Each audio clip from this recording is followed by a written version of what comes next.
The man used all his strength to thrust the spear towards the Scorpion Emperor. Just as the tip of the spear was about to hit its target, John rolled and blocked the blow with his body. He quickly circled behind the Scorpion Emperor, using all his strength to thrust the spear violently into his opponent's body. At that moment, Jack collapsed instantly, knowing full well that his plan to rule the world had completely failed.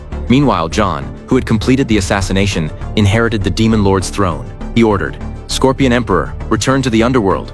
Though the Scorpion Emperor was unwilling, he could only turn to ashes, vanishing without a trace.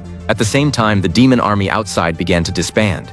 Everyone thought the crisis was over, but unexpectedly, the next moment, rolling black smoke emerged from the valley, forming into a grotesque giant face. The earth shook violently, and the pyramid collapsed with a deafening roar. The ground suddenly cracked open, a 2-meter-wide chasm, and countless undead reached out from the bottom of the crack, grasping tightly onto them. Just as they were about to be buried, John urgently urged his wife to escape.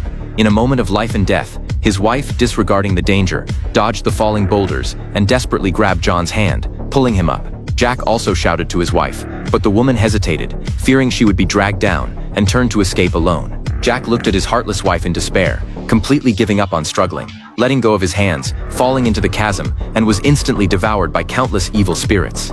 However, that wife who abandoned her husband slipped in panic from the narrow bridge and was consumed by a swarm of scorpions. In the end, John and his wife climbed out of the pyramid with all their strength, but by then the pyramid had already started to wildly devour everything around it.